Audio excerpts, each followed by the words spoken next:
Celebox. Si Rose Flores, kahit hindi lumaki sa marangyang buhay, ay naipagtapos pa rin siya ng pag-aaral ng mga magulang niya.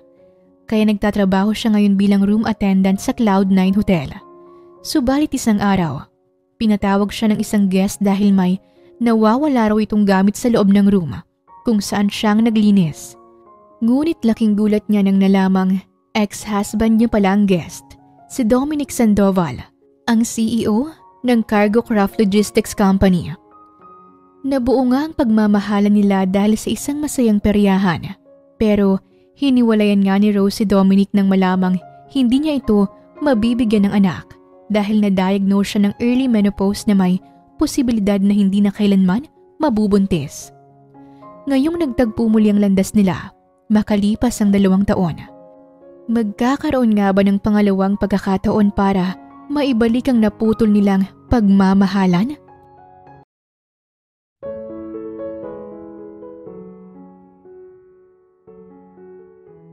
Oh, isang magjowa na lang dyan. Iikot na tayo. Kung gusto nyong tumagal pa ang relasyon nyo, abay ano pang hinihintay nyo?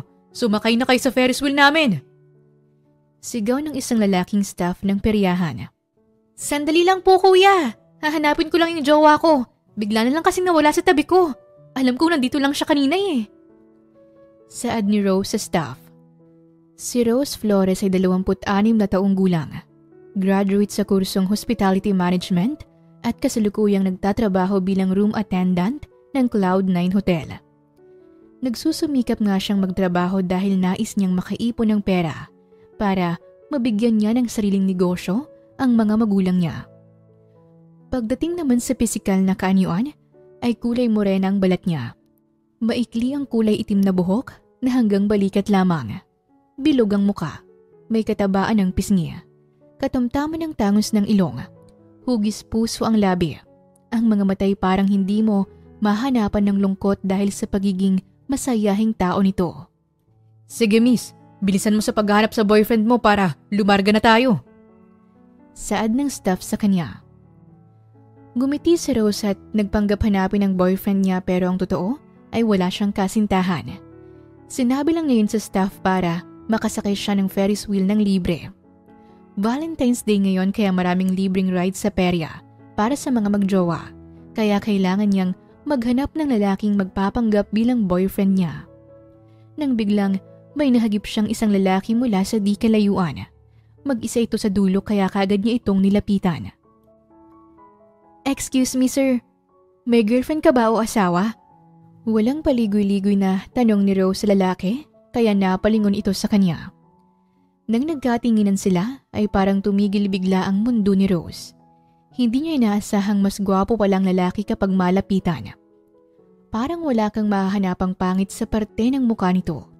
Ang tangos ng ilong, mapupulang labi. Tama ang pagkahugis ng panga, makinis ang balat. At ang mga mata nito'y parang nakakahipnotismo. Wala akong karelasyon, miss. Kunot noong sagot ng lalaki sa kanya na ikinalapad ng ngisi ni Rose. Perfect! At dahil single ka, sasama ka sa akin. Mukhang wala ka namang kasama kaya ako nang bahala sa'yo. Ang gagawin mo lang ay sumabay sa trip ko, okay? Nakangiting sambit ni Rose na mas lalong ikinakunot noon ng lalaki. Bago pa makaangal ang lalaki, ay nahigit na ni Rose ang kamay nito, pabalik sa Ferris wheel. Kuya, nandito na po ang boyfriend ko. Saad ni Rose sa staff nang nakalapit sila. Dahil sa sinabi niya, ay nagulat naman ang lalaking hinigit niya. Miss, anong pinagsasabi? Hindi natapos ng lalaking sasabihin nang hinawakan ni Rose ang braso nito at sabay binulungan. Sumakay ka na lang sa sinabi ko para pasakayin tayo sa Ferris wheel ng libre. Bulungan ni Rose sa lalaki. Napailing lamang ito sa kanya nang biglang nagsalita ang staff kaya't napabaling sila rito. Sir, totoo bang boyfriend ka ng babaeng ito? Paninigurado ng staff. Nang narinig yun ni Rose ay kinabahan siya pero mas nangibabaw ang kagustuhan niyang makasakay sa Ferris wheel. Kaya napataas siya ng kilay para harapin ng staff. Aba kuya, anong karapatan mong pagdudahan ang relasyon namin ng baby loves ko? Pag-a-acting ni Rose nang may inis pa sa boses, nang biglang nagsalita ang isang matandang babae nasakay na sa loob ng maliit na cabin ng Ferris wheel kasama ang asawa nito. Iho, pasakayin mo na silang dalawa para makalarga na tayo. Mukhang magkasintahan naman silang dalawa. Saad nga ng matanda sa staff at sabay ngumiti pa ito kay Rose. Kaya sa huli, pinasakay na rin sila ng staff sa isang maliit na cabin. Wala ring nagawa ang lalaki nang hinagit ni Rose ang kamay nito papasok sa loob. Napailing na lamang ito sa kanya. Nang nasa loob na rin sila, ay agad namang umikot ang Ferris wheel. Masayang-masaya nga si Rose dahil nagtagumpay din ang plano niya. Success!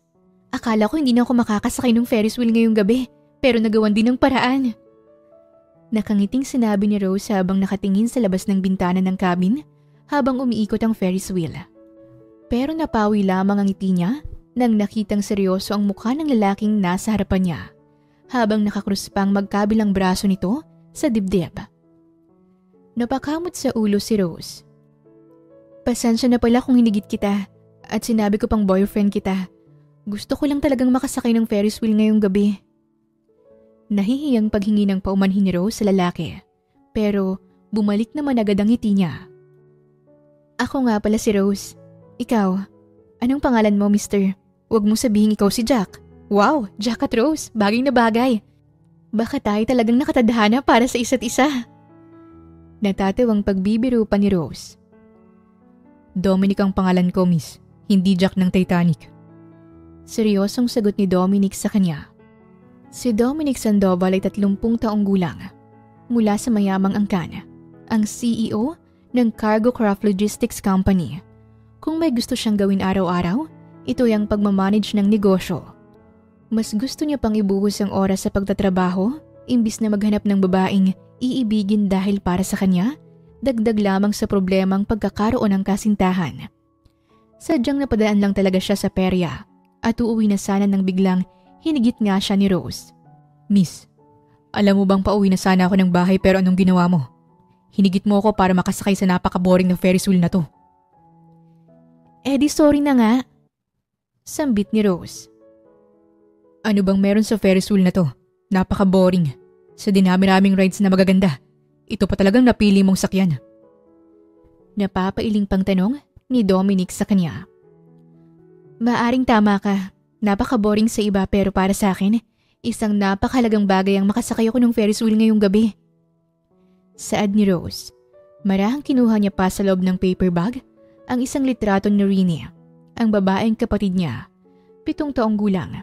Pumanaw na nga ito dahil sa sakit na leukemia. Birthday ngayon ng little sister ko, pero she died 6 months ago. Nag-request siya sa akin no na kapag dumating ang kaarawan niya, gusto niyang dalhin ko siya sa perya dahil gusto niyang makasakay ng Ferris wheel. Sambit ni Rose na baka sa boses ang lungkot at pangungulila sa kapatid.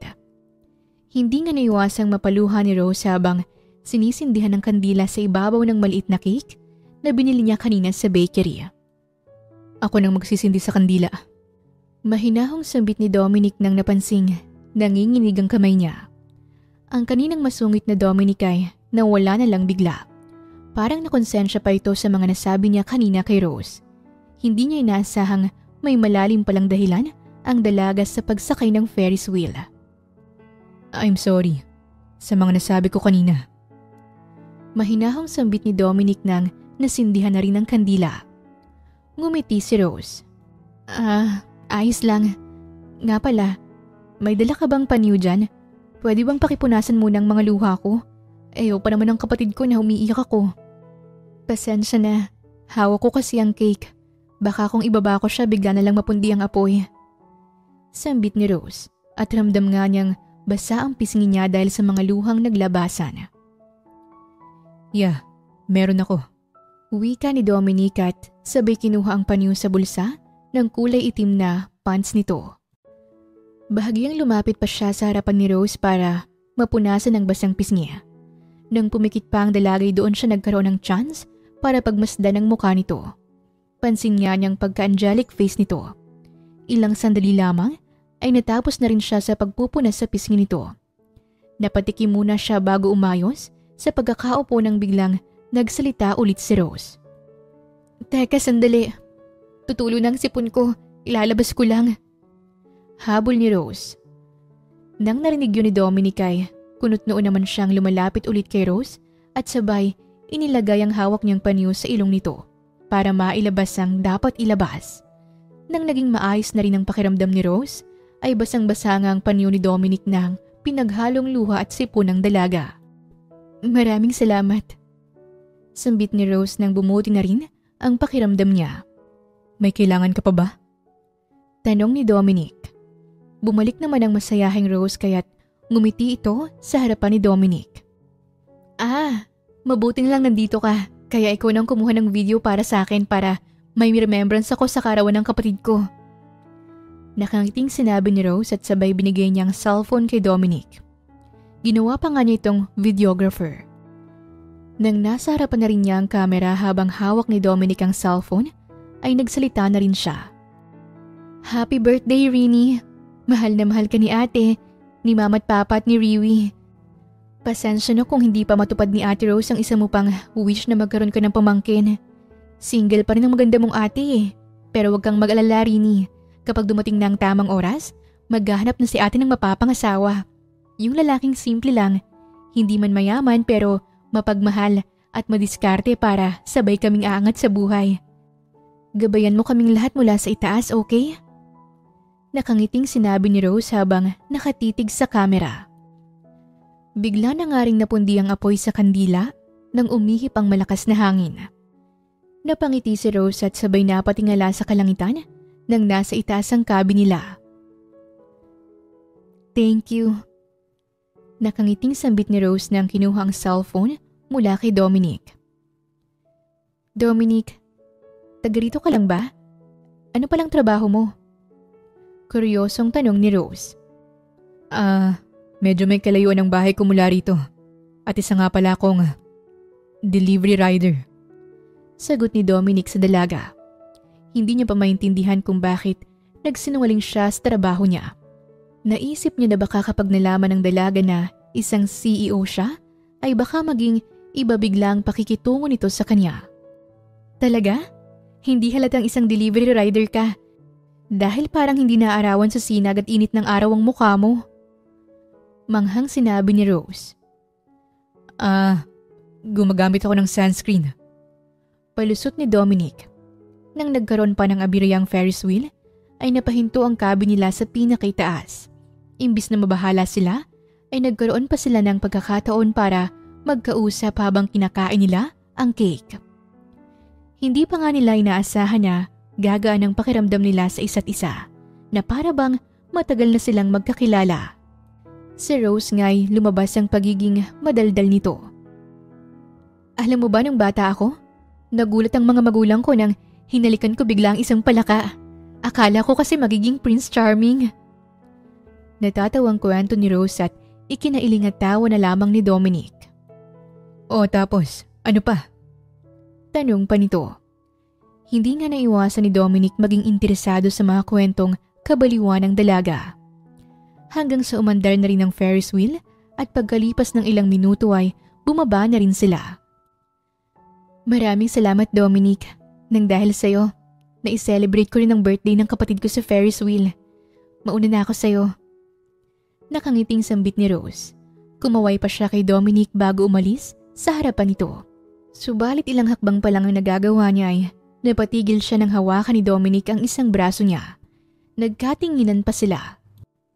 Pwede bang mamaya ka na umuwi? Nandito ka rin naman. Bakit hindi ka mag-enjoy dito sa perya? Samahan mo na ako. Kumunot ang noo ni Rosa, narinig ng biglang may naalala siya. Hindi ba't sinabi mo kanina na uuwi ka na sana? Hindi ka pa ba uuwi ngayon? Takang tanong ni Rose. Napansin niya pang paghawak sa likod ng batok ni Dominic bago siya sinagot. Hindi ba pwedeng magbago ang isip ko? Tanong nga nito sa kanya na ikinatawa na lamang ni Rose. Oh sige, total sinamahan mo rin naman ako sa Ferris wheel. Pero kung pipili kung saan tayo sasakay, game? Tugon ni Rose nang may mapaglarong ngiti sa labi. Game? Kaya naman ay si Rose ngang pumili kung saan sila sasakay hanggang sa naisipan itong subukan nilang horror train. Rose, Huwag na tayo dyan. Hindi tayo mag-i-enjoy sa horror train na yan. Kaya sa iba na lang tayo. Pwede sa Grand Carousel na lang tayo. Nauutal na sagot ni Dominic sa kanya. Sa Grand Carousel? Yung sasakay ka sa kabayo? Seryoso ka? Para sa mga bata lang yun eh. Saad nga ni Rose. Gumuhit pa ang mapang-asar niyang ngiti nang may napansin siya. Asus, huwag mong sabihin natatakot ka lang sumakay sa horror train. Natatakot ka no? Panunukso pa niya kay Dominic. Pilit na patawa naman si Dominic sa kanya, pero napalunok pa ito ng laway bago siya sinagot. Ako? Natatakot? Bakit naman ako matatakot? Horror train lang naman yan. Mayabang na tugon ni Dominic sa kanya pero baka sa boses nito ang panginginig, kaya napatawa na lamang si Rose. Kung hindi ka pala takot, Eddie, tara na, sumakay na tayo. Natatawang saad ni Rose. Hinigit nga niyang isang braso ni Dominic para makasakay na rin sila sa horror train bago pa ito lumarga. Sa unahan pa nga sila umupo dahil wala nang bakanting upuan. Mas nadagdagan tuloy ang kaba ni Dominic. Mas exciting to, Dominic. Nasa unahan pa tayo. Excited niyang sinabi ni Rose. Pero ang katabi niya ay pinagpawisan na agad kahit hindi pa sila nagsisimula. Parang gusto na ngang mag-back out ni Dominic. Ngunit wala na itong nagawa dahil lumalarga na rin ang sinasakyan nila. Dominic, kung makahawa ka naman sa braso ko parang may hahablot sa'yo na totoong multo rito. Napapailing na sambit ni Rose nang humawak ng mahigpit si Dominic sa braso niya. Halos wala na nga ring distansya sa pagitan ng inuupuan nila dahil sa sobrang lapit ni Dominic sa kanya. Nasa unahan tayo. Baka mahulog ako bigla kung may sumulpot sa harapan natin. Pagdadahilan ni Dominic sa kanya, bakas ang kaba sa boses nito. Napatawat na pailing si Rose. Hinayaan na nga lang niyang hawakan nito ang braso niya. Sa bawat nadadaanan nila'y may lumalabas na nakakatakot na bagay o imahe. Tawang-tawa naman si Rose sa tuwing may sumusulpot para gulatin sila. Pero ang lalaking katabi niyang si Dominic ay panayang sigaw sa takot. Ano ba yan, Dominic? Ang OA mo naman. Hindi yan totoong multo. Matakot ka na kung totoo yan. Si Dominic ay halos isiksik na rin ang mukha nito sa leeg niya dahil sa sobrang takot at mahigpit pa rin ang pagkakahawak sa braso niya. Tawang-tawa naman si Rose. Malapit na ba tayong matapos? Nanginginig pang tanong ni Dominic sa kanya. Hindi pa. Para ka namang linta dyan kung makakapit sa braso ko. Natatawa pang sinabi ni Rose. Hindi na nga lang niya pinansin si Dominic. Hinayaan na lamang niya itong matakot basta't siya'y enjoy na enjoy sa mga nangyayari sa horror train. Nang natapos at nakalabas na rin sila, ay tawang-tawa pa rin si Rose pero si Dominic ay napahawak pa sa dibdib dahil ramdam pa rin ito ang takot at kaba. Dominic, tara! Sa Extreme Tower naman tayo. Masaya ron dahil parang humihiwalay daw ang kaluluwa mo sa sobrang taas pero nakaka-excite. Tara, subukan din natin. Excited at nakangiting suwestyon ni Rose. Rose, teka lang. Magpahinga muna. Bago pa natapos ni Dominic ang sasabihin, ay agad nang nahigit ni Rose ang braso niya. Si Dominic na hindi pa nga nahimasmasan sa horror train ay masusundan pa ng isang nakakakabang rides. Si Rose naman ay tawang-tawa pa nang itinataas na rin sila. Ang saya nga nito, Dominic! Nakaka-excite! Masayang sigaw nga ni Rose nang nasa ere na rin sila pero ang katabi niya ay parang gusto niyang bumaba. Nang napansin ni Rose ang panginginig ni Dominic ay hinawakan niyang isang kamay nito. Nagkatinginan pa sila. Huwag kang matakot! Walang multong susulpot dito! Mag-enjoy ka lang! Nakangiting sigaw ni Rose kay Dominic. Kaya naman ang biglang binaba na rin sila ay parang humiwalay na nga ang kaluluwa nila sa mga katawan nila. Pero imbis na matakot si Dominic, ay napasigaw na lamang ito sa tuwa at excitement habang magkahawak kamay pa rin sila ni Rose. Halos hindi na rin nila mabilang kung ilang rides ang nasubukan nila ngayong gabi. Basta ang alam lang nila ay enjoy na enjoy silang dalawa. Grabe, sobrang nag-enjoy ako ngayong gabi. Natatawang sambit ni Rose na halos pawisan na rin ang noo. Ganun din ako. Hindi ko alam na masaya pala rito sa perya. Saad naman ni Dominic kahit nilamon na siya ng takot at kaba kanina. Nang nagkatinginan sila, ay napangiti na lamang sila sa isa't isa. Paano ba yan? Mauna na ako. Maraming salamat pala at nice meeting you, Dominic. Nakangiting sinabi ni Rose at aalis na sana siya pero napahinto siya ng hawakan ni Dominic ang braso niya. Rose, pwede ko bang makuha ang number mo? Alam kong luma ng style na to at corny man kung sasabihin ko ito pero I want to get to know you better. Kaya may pag-asa ba ako para makilala ka pa ng lubusan? Mas humina ang boses ni Dominic sa huling naging tanong nito. Hindi naman agad nakapagsalita si Rose dahil sa mga sinabi ni Dominic, pero pansin niya ang sinseridad sa mga mata nito. Unang pagkikita at pagkakilala pa lang nila ngayong gabi pero marami na agad ang nangyari. Mahirap magtiwala sa mga taong unang beses mo palang nakakasama, pero iba ang nararamdaman niya kay Dominic.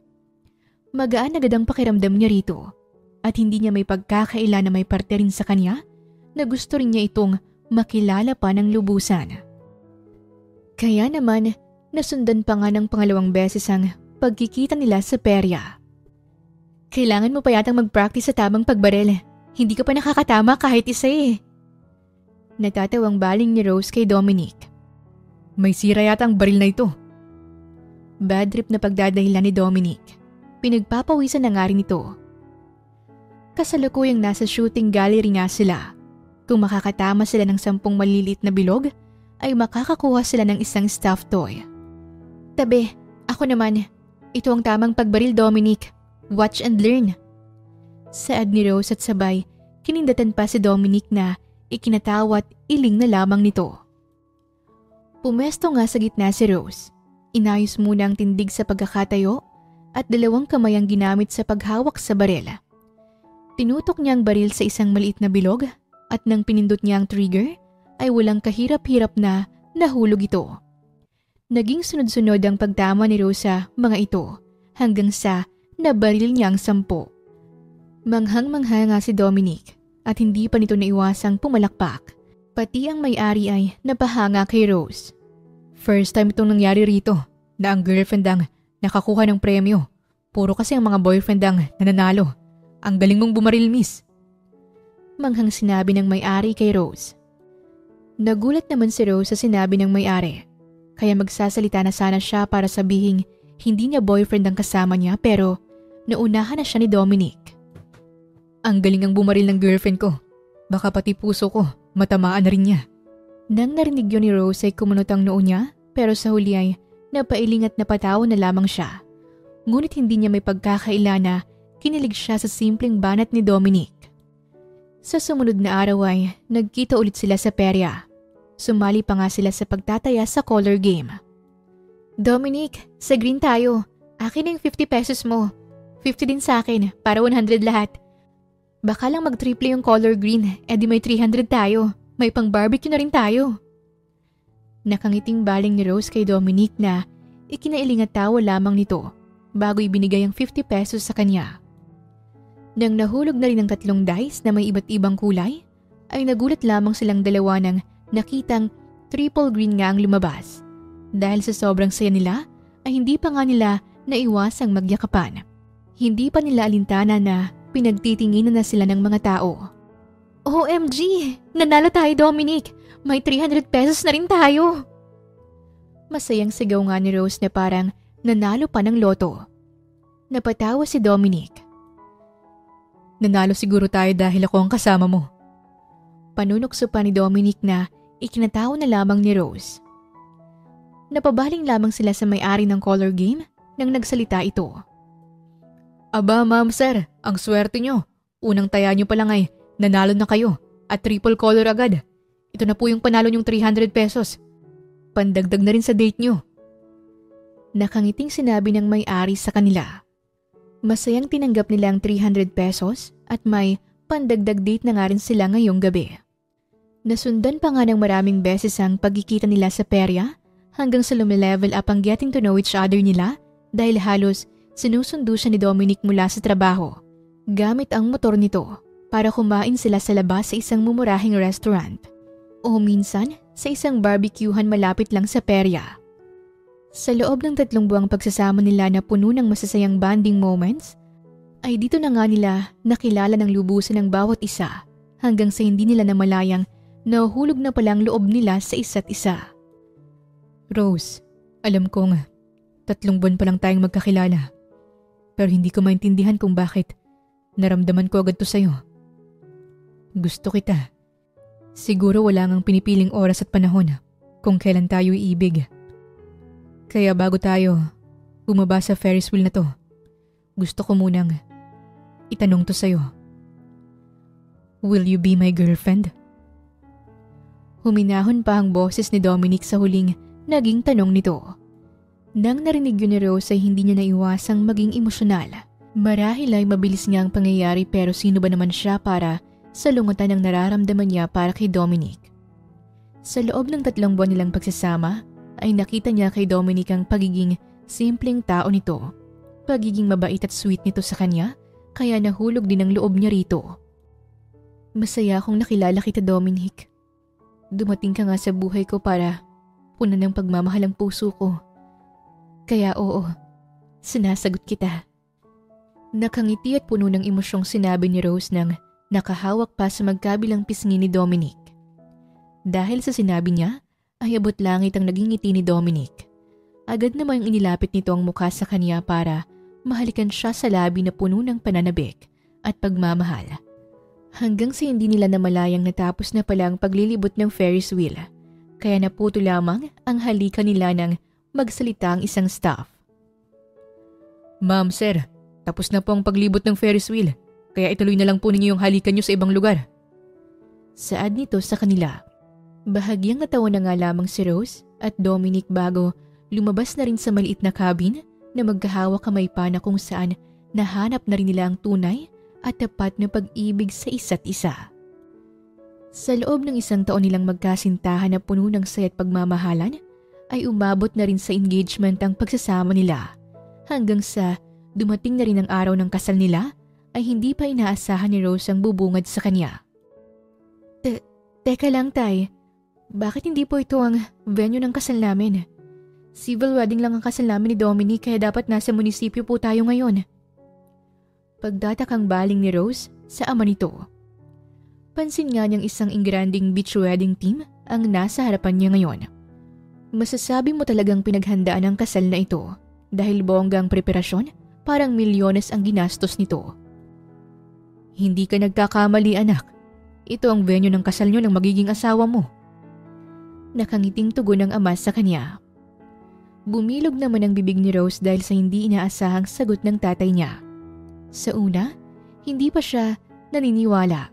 Pero nang nahagip ng mga mata niya ang nanay niya at ilang miyembro ng pamilya nila na nakangiting nakaupo sa venue, ay nanlaki lamang ang mga mata niya sa gulat. Subalit mas nagulat lamang siya nang napatingin siya sa gawin ni Dominic na kung saan ay malapit ito sa pare. Hindi pa nga siya nagsisimulang humakbang pero parang napapaluhan na ito nang nagkatinginan sila. Tay, ano ito? May dapat ba akong malaman? Naguguluhang tanong ni Rose sa ama. Ang future husband mo nang sasagot sa tanong mo na yan, anak. Nakangiting tugon ng ama niya. Kaya naman ay humakbang na rin sila ng dahan-dahan habang nakahawak siya sa braso ng tatay niya. Kahit hindi niya maintindihan kung bakit ganito kabongga ang kasal nila, ay hindi pa rin niya naiwasang mapaluha.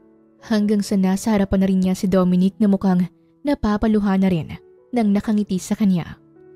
Marahang hinawakan pa ni Dominic ang isang kamay niya para pumunta sila sa gitna at mapaharap sa pare. Pero hindi nga niya naiwasang magtanong kay Dominic. Mahal, ano ito? Umutang ka ba ng malaking pera para maging bongga ang kasal natin? Paano na yan? Ingrande nga ang kasal natin pero baon na baon naman tayo sa utang. Paano na ang magiging future ng mga anak natin? Pagbabahala ni Rose. Dahil sa sinabi niya ay bahagyang napatawa si Dominic. Marahang hinawakan din ito ang 2 kamay niya. Mahal, I'm sorry kung nagsinungaling ako sa'yo. Una sa lahat, hanga ako sa mga delivery rider dahil ang sisipag nila kahit tag-araw man o tag-ulan. Tuloy pa rin sila sa pagtatrabaho. Pero hindi ito ang totoong trabaho ko. Isa akong CEO ng isa sa mga logistics company. Ngunit hindi ko inaakala na mamahalin mo ang isang simpleng Dominic Sandoval. Nakangiting pag-aamin ni Dominic. Si Rose naman ay napatakipan ng bibig sa nalaman sa totoong pagkatao ni Dominic na isang CEO pala. Anong sinabi mo? Isa kang CEO? Isang CEO palang mapapangasawa ko? Hindi pa makapaniwalang tanong ni Rose. Napatawa ulit si Dominic sa naging reaksyon niya. Ilang sandali lamang ay napabaling sila sa pari nang nagsalita ito. Iha, iho, maaari na ba nating ituloy ang kasal niyong dalawa? Saad nga nito sa kanila. Opo, Father. Ituloy niyo na po. Nakangiting tugon ni Dominic sa pare. Habang si Rose ay napatango na lang sa pari dahil halos hindi pa rin maproseso sa isip niyang nalaman mula kay Dominic. Pero puno ng sayang puso niya ngayon dahil sa wakas ay kakasal na rin siya sa taong nagbigay ng totoo at tapat na pagmamahal at makakasama niya sa pagbuo ng isang masayang pamilya. Nang naikasal na rin sila, hindi pa inaasahan ni Rose na titira sila sa pinatayong malaking bahay ni Dominic. Ang bahay na pupunan nila ng mga masasayang alaala kasamang mga magiging anak nila. Mahal, ilan ang gusto mong maging anak natin? Nakangiting baling ni Rose sa asawa habang abala sila sa paghuhugas sa mga pinagkainan nila nang matapos silang maghapunan. Isang buwan na rin silang mag-asawa. Kung ilan ang gusto ng misis ko at kaya ng katawan niya. Dahil alam kong hindi madali para sa isang babayang siyam na buwang pagbubuntis. Your health is my top priority, Rose. Seryosong tugon ni Dominic sa kanya. Natouch naman si Rose sa narinig, kaya napayakap siya bigla sa asawa nang nakatagilid. Ang sweet naman ng asawa ko. So ayos lang sa'yo kahit isa lang ang anak natin? Malambing na tanong ni Rose. Ngumiti si Dominic at marahang pinisil ang ilong niya bago siya sinagot. Oo naman, ang mahalaga, magkaroon tayo ng isang masayang pamilya. Ikaw, ako, at ang isang magiging anak natin. Nakangiting sambit ni Dominic.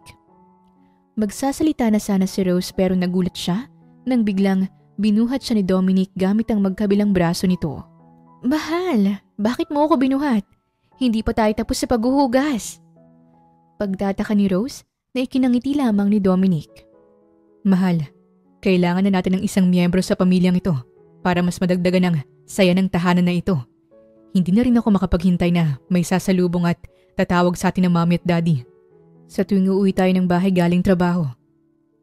Napapaos pang bulong ni Dominic sa kanya. Hindi naman naiwasan mamulang magkabilang pisngi ni Rose sa gustong gawin nila ni Dominic ngayon. Pero sa huli ay bahagyang napataw na lamang siya habang nakapulupot ang dalawang kamay sa leeg ng asawa. Di ba, ginawa pa lang natin yun sa sala kanina? Nahihiyang sinabi ni Rose sa mahinahong boses. How about round 2, Mrs. Sandoval? Tanong ni Dominic nang may mapaglarong ngiti sa labi.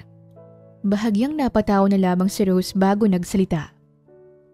Aba, hinahamon mo ba ako, Mr. Sandoval? Hindi ako tumatanggi sa ganyang hamon. Mapaglarong tugon ni Rose sa asawa. Kaya naman ay nasundan pa ng ikalawang beses ngayong araw ang mainit na paglalambingan nila sa loob ng kwarto. Hindi na nga sila makapaghintay na maging mga magulang. Sisiguraduhin nga nila na palalakihin nila ng tama at mabuti ang magiging anak nila. Ibibigay din nila ang buong pagmamahal at suporta, kaya excited na sila na madagdagan ng isang miyembro ang pamilya nila. Mrs. Sandoval, I'm sorry to inform you na hindi ka buntis. Base sa nasuri ko ay meron kang early menopause, sanhin ng mataas na stress at hormonal imbalance. Formal na pagbabalita ng doktor sa kanya. Hindi naman agad nakapagsalita si Rose sa narinig. Parang ayaw pang maproseso ng isip niya. Early menopause? Tama ba ang pagkakarinig ko, Doc? Baka na mali lang yata kayo ng pagsusuri. Doc, 29 years old pa lang ako tapos sasabihin niyo sa akin na may early menopause ako? 2 buwan na po akong walang dalaw, kaya dapat may 8 weeks nang nabubuo na bata sa loob ng tiyan ko. Nanginginig pang sinabi ni Rose sa doktor. Kasalukuyang nasa ospital nga siya ngayon, Dahil 2 buwan na siyang walang dalaw, kaya inakala niyang buntis na rin siya matapos ang 2 taong pagsusubok nila ni Dominic na makabuo. Hindi siya nag-try gumamit ng pregnancy test dahil gusto niyang dumiretso agad sa ospital para magpa-check up. Pero ito pala ang bubungad sa kanya. Hindi ako nagkamali sa pagsuri ko sa iyo, Mrs. Sandoval. Ang early menopause ay isang kondisyon na nangyayari kapag ang isang babae ay nakakaranas ng menopause bagong edad na 40. Nagdudulot ito ng pagbaba ng fertility na ang kakayahan ng isang babae na mabuntis. Paliwanag pa ng doktor sa kanya. Sa mga oras na ito ay halos hindi pa rin makapaniwala si Rose na may early menopause nga siya. Labis ngang lungkot at sakit na dinulot nito sa kanya. Lahat ng plano nila ni Dominic na makumpleto ang binubuo nilang pamilya ay parang nabura na lang bigla. Mahal, hindi na ako makapaghintay na sa susunod na sakay natin sa Ferris wheel na ito ay kasama na ang anak natin. Masayang baling ni Dominic sa kanya nang nakahawak pa sa kamay niya. Subalit si Rose ay panay pa rin ang paglandas ng mga luha habang umiikot ang Ferris wheel. Nakatingin siya sa bintana ng cabin kaya hindi pansin ni Dominic ang paglabasan ng mga luha niya. Sobrang sikip ng dibdib niya kaya nagpakawala siya ng malalim na hininga. Pinahiran muna ang mga luha bago binalingan ng asawa. Dominic, itigil na natin to. Nahihirapang pagbitaw ng mga salita ni Rose nang nanginginig pa ang labi. Mahal, hindi natin mapapatigil ang Ferris wheel na to. Gusto mo na bang bumaba? Teka, ayos ka lang? Bakit ka umiiyak? Napawi ang ngiti ni Dominic nang napansin ang paglandas ng mga luha niya. Pilit pinupunasan din ito ang basang pisngi niya, ngunit marahang hinawi lamang niya ang kamay ni Dominic. Dominic, ayoko na. Maghiwalay na tayo. Buong boses niyang sinabi kahit tutol ang puso niya sa magiging desisyon niya. Kumunot ang noo ni Dominic, pero ilang sandali lamang ay napatawa lamang ito sa pag-aakalang nagbibiro si Rose. Mahal, hindi ko alam na palabiro ka na pala ngayon. Natatawa at napapailing pang sinabi ni Dominic ngunit nanatiling seryoso ang mukha ni Rose. Hindi ako nagbibiro, Dominic. Nang nasabi ni Rose, ay natigil ang tawa ni Dominic. Bakas din ang gulat at pagtataka sa mukha nito. Marami agad ang pumasok na mga katanungan sa isip ni Dominic. Balisang napahawak pa ito sa noo bago nakapagsalita. Rose, may nagawa ba akong mali? May ayaw ka ba sa ugali ko? Pwede mo namang sabihin sa akin dahil ayusin kong sarili ko. Nahihirapang sambit ni Dominic. Napailing si Rose sa gitna ng pagluha. Hindi ba ako masarap magluto? Dahil kung ganun, mag-hire ako ng chef na magluluto sa atin araw-araw. Balisang pagsasalita ulit ni Dominic. Parang gagawin niya ang lahat ng ito para sa kanya ngunit napailing lamang ulit si Rose. Rose, hindi kita maintindihan. Masaya naman tayo kanina pero bakit ganito ka ngayon? Napagod ka lang ba ngayong araw? Mas mabuti nang umuwi na muna tayo para makapagpahinga. Hindi na kita mahal, Dominic. Narinig mo? Hindi na kita mahal! Pasigaw ang sinabi ni Rose na ikinadurog mismo ng puso niya. Hindi nga siya makatingin sa mga mata ni Dominic dahil sa kasinungalingan niya. Hindi. Hindi yan totoo.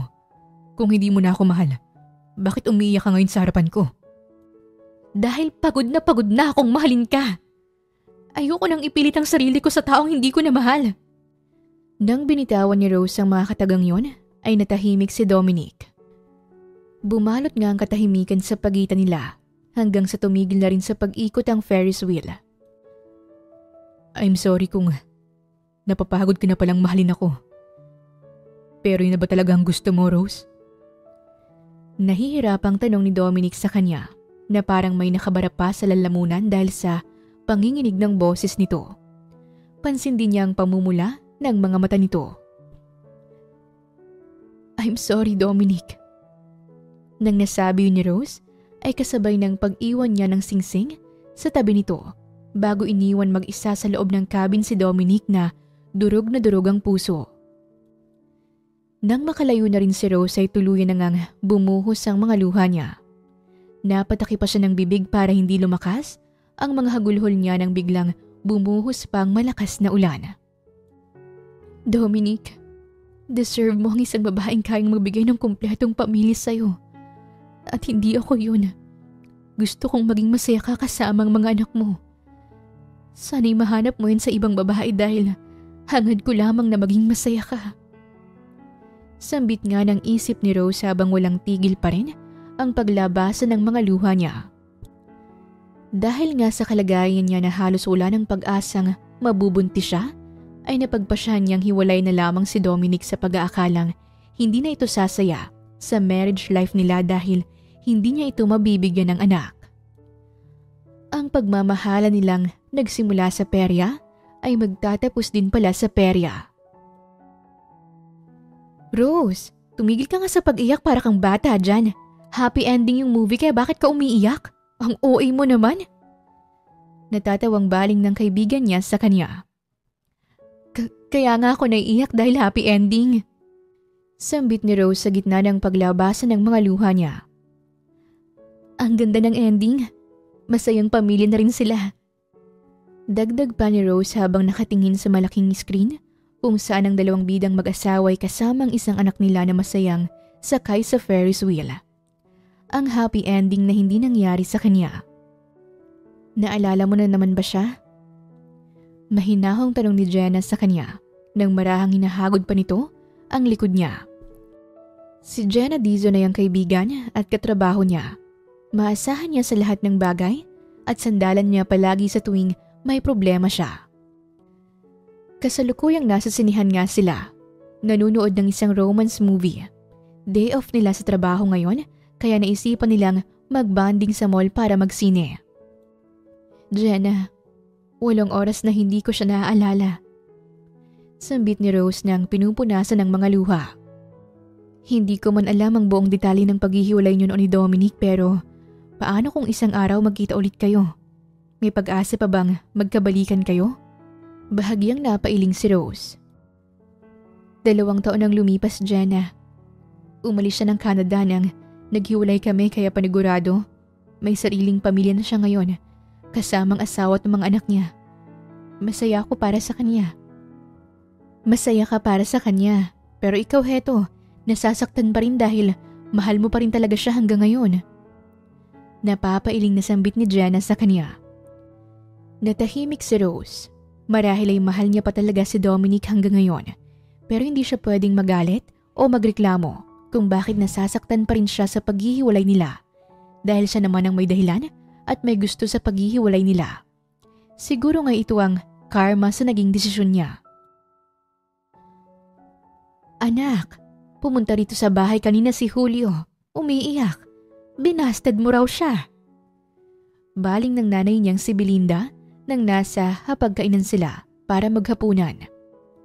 Si Belinda Flores ay ang ina niyang mapagmahal at maaruga. 49 na taong gulang kaya medyo halata ng makulubot sa muka. Ang trabaho nito ay manikurista.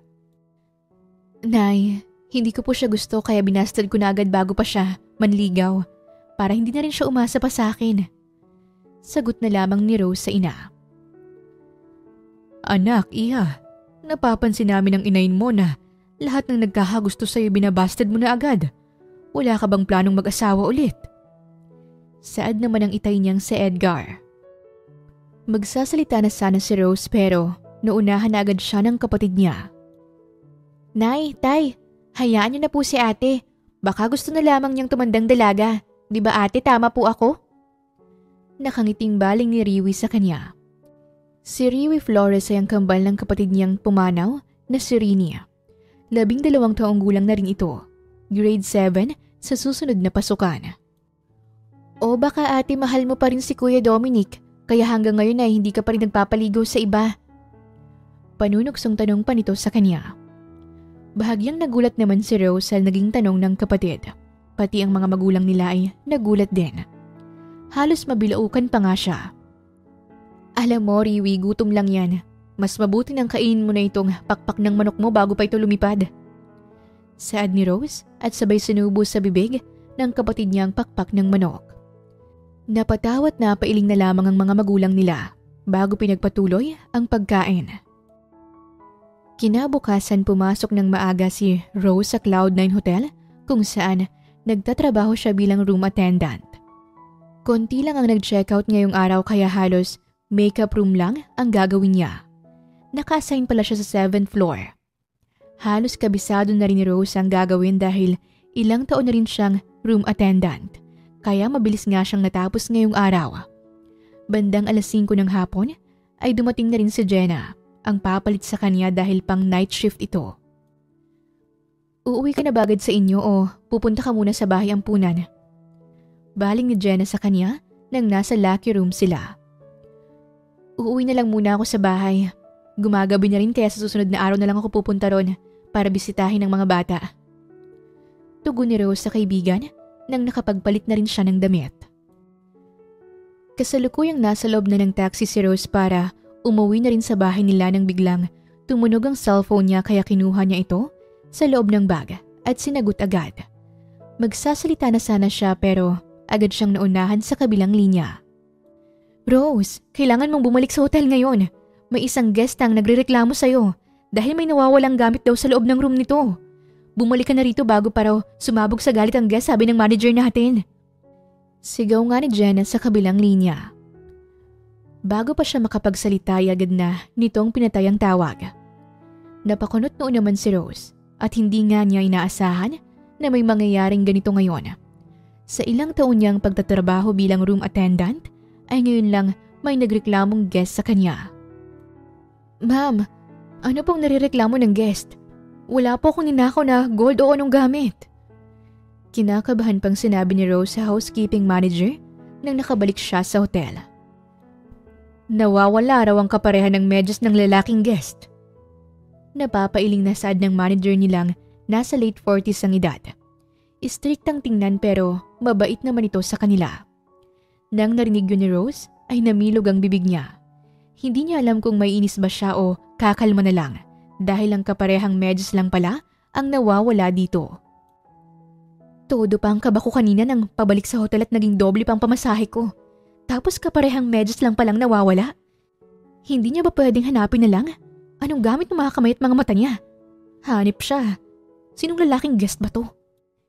Inis na sambit nga ni Rose sa isip niya. Rose, ikaw nang bahala sa guest. Nagkaroon ng emergency meeting kaya maiwan na kita. Mabilis na saad ng manager kaya't naiwan siyang mag-isa sa tapat ng room ng guest. Napabuntong hininga na lamang si Rose bago kumatok ng 3 beses sa pintuan. Housekeeping po! Saad ni Rose mula sa labas. Ilang segundong lumipas ay hindi pa rin binubuksan ng guest ang pintuan. Kaya kumatok ulit siya hanggang sa napansin niyang bahagyang nakabukas palang pintuan. Sumilip siya ng konti at napansin nga niyang walang tao sa loob. Baka umalis na. Sambit ni Rose sa sarili. Tuluyang pumasok na rin siya sa loob para hanapin ang nawawalang kapareha ng medyas nito. Yumuko pa nga siya para masilip sa ilalim ng kama. Nagbabaka sakali na baka nandoon. Wala nga akong nakitang medyas sa paglilinis rito kanina. Ang tamad lang talaga ng guest sa Hindi natapos ni Rose ang sasabihin nang biglang may napansin siyang 2 paa sa harapan niya. Kaya napatigil din siya sa paghahanap ng medyas sa ilalim ng kama. Tamad ba sa paghahanap? Yan ba ang gusto mong sabihin, Miss Flores? Baritonong tanong ng guest sa kanya. Nang napangat ng tingin si Rose ay parang nakakita pa siya ng multo sa sobrang gulat. Halos lumabas na ang 2 mata niya. Napataki pa nga siya ng bibig. Napakura pa nga siya ng ilang beses sa pag-aakalang na mamalikmata lang siya. Pero kahit ilang kurap ang gawin niya, ay nasa harapan pa rin niya si Dominic. Dominic? Nandito ka? Anong ginagawa mo? Hindi natapos ni Rose ang sasabihin nang sumakit bigla ang likod niya nang tumayo siya mula sa pagkakaluhod sa sahig. Napaaray pa nga siya at agad napahawak sa likod. Are you okay? Pag-aalalang tanong ni Dominic sa kanya. Nagulat naman si Rose nang hawakan pa nito ang isang braso niya kaya agad niya itong binawi. Medyo nabasa pa ng konti ang braso niya dahil Kakatapos lang pala ni Dominic maligo sa banyo. At ang mas malala pa ay nakatuwali lang ito sa pang-ibaba, kaya lantad sa harapan niya ang magandang hubog ng katawan nito. Napaiwas ng tingin si Rose at napalunok pa ng laway bago nagsalita.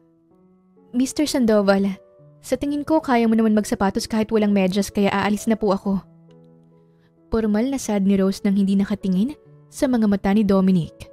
Subalit 3 hakbang pa lang ang nagagawa niya ay napatigil siya nang nagsalita si Dominic. Rose, 2 taon. 2 taon ang lumipas. At ngayon lang ulit tayo nagkita. Tapos saalis ka lang na parang walang nangyari? Wala man lang bang kumusta? Mahinahong tanong ni Dominic sa kanya. Napabuga pa nga ito ng tawa na may halong sakit na naiwan pa rin. Napapikit ng mariin si Rose. Hanggat maaari ay ayaw niyang maging emosyonal sa harapan ni Dominic. Nagpakawala nga siya ng malalim na hininga nang sumikip biglang dibdib niya bago nilingon si Dominic. Mr. Sandoval, hindi ako nandito para pag-usapan ng pang-personal. Hindi natapos ni Rose ang sasabihin nang napansin niyang tinanggal na pala ni Dominic ang puting tuwalya sa pang-ibaba nito at naka-boxer shorts na lang ito sa harapan niya. Kaya gulat na gulat ang itsura niya ngayon. Hoy Dominic, anong ginagawa mo? Sa harapan ko pa talaga ka magbibihes ha? Gulat pa niyang sinabi kay Dominic nang tinatakpan ng 2 mata gamit ang magkabilang palad. Nainis pa siya nang narinig ang pagtawa ni Dominic. Nang naramdaman niyang lumalapit ito sa kanya, ay napaatras siya ng ilang hakbang hanggang sa naramdaman na lamang niyang tumama ang likod niya sa pintuan. Nagwala na lang bigla ang puso niya nang naamoy pa ang pamilyar na pabango ni Dominic. Bakit ka pumipikit? Parang hindi mo naman nakita ang kabuuang katawan ko noon, Miss Flores. Napapaos na bulong ni Dominic sa kanya. Dahil sa sobrang lapit nila sa isa't isa, parang anytime ay matutumba na si Rose dahil sa panlalambot ng magkabilang tuhod niya. Ngunit para makawala siya ay dinilat niya ang mga mata at taas noong hinarap si Dominic. Mr. Sandoval, kung wala ka namang matinong sasabihin, umalis ka na sa harapan ko dahil lalabas ako. Subalit si Dominic ay napataas lang ng 2 kilay sa kanya. Hindi ka pwedeng lumabas ng room na to hanggat hindi mo pa nahanap ang kapareha ng medyas ko, Miss Flores. Maotoridad nitong sinabi sa kanya. Inayos pa ang necktie nito sa harapan niya at sunod sinuot ang kulay itim na coat. Dapat pagbalik ko rito, nahanap mo ng pinapahanap ko sa'yo. Baritonong dagdag pa ni Dominic bago siya iniwan mag-isa sa room. Nang lumabas na nga si Dominic ay napanganga na lamang si Rose at napalandas ang palad sa rurok ng buhok dahil sa iritasyon. Anong sinabi niya? Hindi ako pwedeng lumabas hanggat hindi ko nahanap ang kapareha ng medyas niya? Paano kung hindi ko mahanap? At aabutin pa ako ng 12:00 ng hating gabi sa paghahanap? Sira ulo ba siya? Inis na baling ni Rose sa pintuan.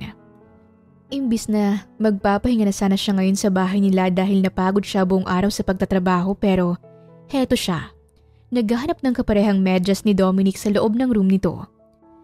Kahit bad trip siya ay wala siyang nagawa dahil isang guest nila si Dominic kaya't sinunod niya ang utos nito.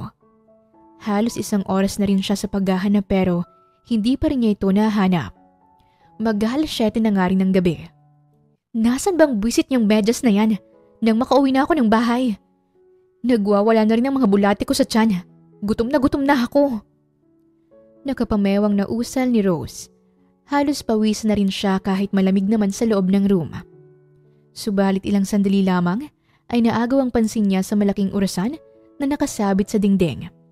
Parang may napansin siyang kulay puting tela sa ilalim nito. Dahil sa kuryosidad ay kumuha siya ng upuan. Tumungtong siya rito para maabot ang orasan hanggang sa nakita na nga niya ang nasa likod nito na kanina niya pa hinahanap. Walang iya ka, Dominic. Tinago mo talaga ng maayos ang medyas mo sa likod ng orasan para hindi ko mahanap. Bumalik ka lang ng Pilipinas kung ano-ano ng kabaliwan ang naiisip mo. Buwisit ka? Naiinis na usal ni Rose nang bumaba na rin siya sa upuan habang hawak ang medyas. Bago siya lumabas ay nagligpit muna siya sandali dahil medyo naging makalat ang room dahil sa paghahanap niya sa medyas kanina. Nalinisan ko na ulit ang room mo. Nakakaya naman sa'yo, Mr. Sandoval. Naggalat pa ako sa paghanap lang ng medyas mo.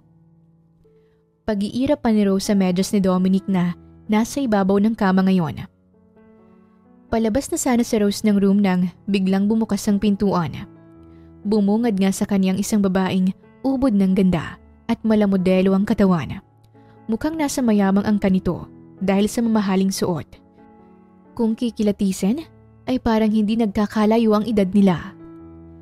Hindi niya alam kung bakit papasok ito ngayon sa room ni Dominic pero isa lang ang nasa isip niya ngayon.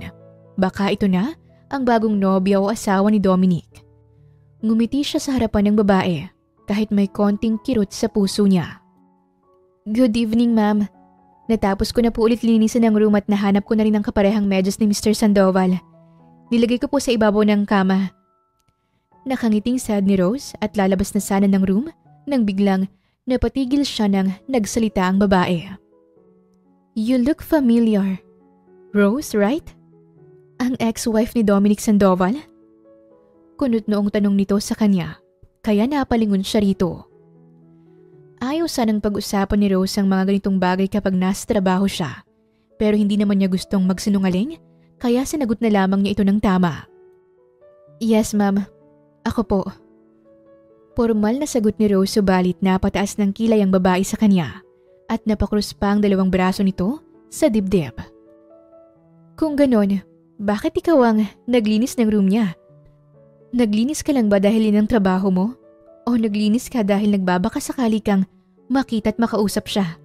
Tapos ano? Makikipagbalikan ka sa kanya matapos mo siyang hiwalayan? Mataray nitong pagbabato ng mga tanong sa kanya. Nagulat naman si Rose sa mga narinig. Dedepensa niya sanang sarili pero naunahan siya nitong magsalita. Alam mo ba kung anong nangyari sa kanya nang nanirahan siya sa Canada? Kumunot ang noo ni Rose. Hindi ko po alam, ma'am. Wala po ako sa Canada. Nasa Pilipinas lang po ako nang umalis siya. Sagot na lamang niya. Nagpakawala ng malalim na hininga ang babae bago ito nagsalita. Alam mo bang halos gabi-gabi siyang umuwi ng lasing hanggang sa aksidente siya? Mabuti na lang minor car accident lang ang nangyari, kaya hindi siya napuruhan. Ako ang nandun sa mga panahong kailangan niya ng masasandalan matapos mo siyang saktan at iwan. Mariing sinabi ng babae sa kanya. Dahil sa sinabi ng babae ay nagulat si Rose. Mas dumoble ang sakit ng nararamdaman niya ngayon. Hindi niya inaasahan na ganun pala kalaki at kabigat ang naging epekto kay Dominic sa pakikipaghiwalay niya noon. I'm sorry. Yun na lamang ang nasabi ni Rose sa nanginginig pang boses. By the way, I'm Daniela Monteverde, ang babaeng pinagkasundo ng mga magulang niya na ipakasal sa kanya. Malapit na rin ang engagement namin, kaya huwag ka nang umasa pang magkakabalikan kayo. Saad pa nito sa kanya. Nagpakawala ng malalim na hininga si Rose nang naramdaman ng pagsikip ng dibdib. Ngumiti pa siya kahit ramdam na rin ang panginginig ng labi niya. Congratulations po sa inyo. Sana magkaroon kayo ng masayang pamilya kasama ang mga anak niyo. Puno ng sinseridad na sinabi ni Rose bago siya tuluyang lumabas ng room. Nang nasa loob na rin siya ng elevator, ay hindi nga niya napigilan ang paglandas ng mga luha niya. Siguro hindi niya mapapatawad ang sarili kung may nangyaring malala kay Dominic sa naging aksidente nito sa Canada. Nang malapit nang bumaba sa ground floor ang elevator, ay agad niyang pinunasan ng basang pisngi. Ngunit nang biglang bumukas ang elevator ay nagulat siya nang bumungad sa harapan niya si Dominic. Nang lumabas siya ay akala niya ipapasok na ito sa loob pero nabigla lamang siya nang hawakan ito ang braso niya. Bakit ka lumabas ng room? Dapat hinintay mo ko. Nahanap mo na bang pinapahanap ko? Mahinahong tanong ni Dominic sa kanya. Oo, nahanap ko na rin ang isang medyas mo, kaya uuwi na ako. At humihingi ulit ako ng malaking pasensya sa nagawa ko sa inon, Dominic. Hangad ko lamang na magkaroon kayo ng kumpleto at masayang pamilya ng magiging bagong asawa mo. Sambit ni Rose nang mula sa puso. Bago pa makapagsalita si Dominic ay agad na siyang umalis sa harapan nito. Ngayong napag-alaman ni Rose na magpapakasal sa pangalawang pagkakataon si Dominic sa ibang babae, ay masaya siya para rito.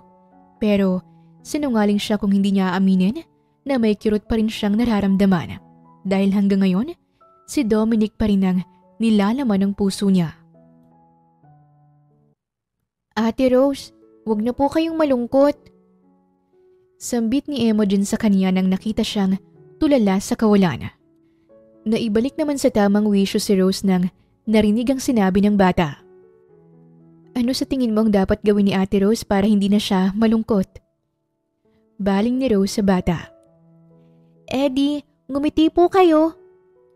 Tugon nga ng bata sa kanya. Nang narinig yun ni Rose ay napatawa siya. Tama nga naman ang sinabi ng bata. Kapag malungkot ka, ngumiti ka. Solve ang problema. Ang talino mo talaga, Imogen. Oo na, ngingiti na si Ate Rose para hindi na siya malungkot. Nakangiting sinabi ni Rose at marahang hinaplos ang mahabang buhok ng bata. Si Imogen ay 6 na taong gulang. Makulit at masayahing bata. Isa sa mga batang malapit sa puso ni Rose na sa pangangalaga nga ito ng bahay ampunan. Kasalukuyang nasa bahay ampunan nga si Rose dahil mamayang gabi pa ang shift niya sa trabaho. Halos 1 taon na rin siyang bumibisita sa bahay ampunan sa tuwing may bakanteng oras siya. Malapit nga ang puso niya sa mga bata. Mga bata, ano sa tingin niyo ang magandang gawin natin ngayon? Nakangiting baling ni Rose sa mga bata nang nasa activity room sila. Malawak ito at maraming pwedeng gawin.